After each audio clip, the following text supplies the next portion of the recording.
جريمة جديدة تهز محافظة لحج خاصة واليمن عامة.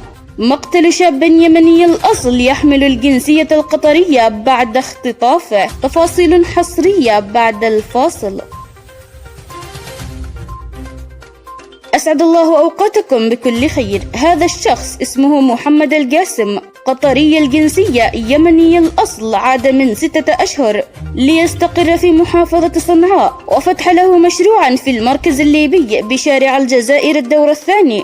ما إن ابتدأ مشروعه إلا كالعادة عصابات الابتزاز والتهبش له بالمرصاد، هات جيب، ومضايقات واستغلاله ماديا. ضاق به الحال وقرر أن يغادر اليمن عائدا إلى قطر. ما إن وصل نقطة طور الباحة قامت عصابة باختطافه وتعذيبه حتى فارق الحياة. نرجو من كل يمني سواء كان مسؤولا أو مواطن أن يتابعوا هذه العصابات التي أهلكت الحرث والنسل.